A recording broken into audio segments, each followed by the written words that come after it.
এই মুহূর্তে সাভারের আমিন বাজারে আছেন মুজাফফর হোসেন জয়, যাচ্ছি তার কাছে। জয়, আমি এই মুহূর্তে অবস্থান করছি ভূমিকম্পের যে উৎপত্তিস্থল বাইপাইল, সেই বাইপাইলে। আপনারা জানেন যে আজকে সকাল 10:36:12 একটি ভূমিকম্প হয়, যে ভূমিকম্পটি মূলত রিক্টার স্কেলে মোট তাপমাত্রা ছিল, অনুভূত কম্পন ছিল 3.3 পর্যায়ের।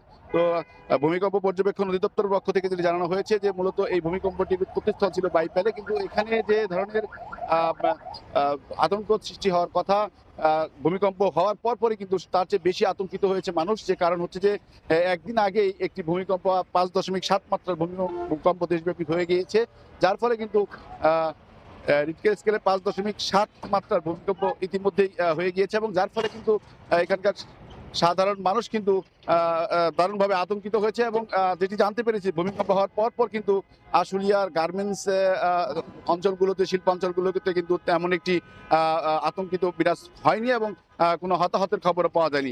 অনেকে জানিয়েছেন যে তারা মূলত বুঝতেই পারেনি যে ভূমিকম্পটি হয়ে গিয়েছে, যেহেতু এটি একটি মাইনর ভূমিকম্প ছিল এবং অনুভূতির পরিমাণ ছিল অনেকটাই কম।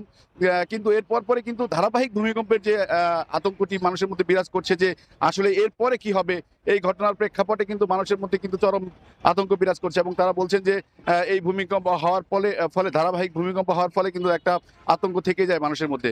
তো আমরা যতটুকু জানতে পেরেছি যে মূলত আশুলিয়ার এই পর্যন্ত কোথাও কোনো ক্ষয়ক্ষতি অথবা হতাহতের খবর শেষ পর্যন্ত আমরা পাইনি। কিন্তু আপনারা জানেন যে এর আগে নরসিংদীতে ভূমিকম্পের উৎপত্তিস্থল ছিল, যে ঢাকা থেকে প্রায় 13 কিলোমিটার পূর্বে এর অবস্থান, এবং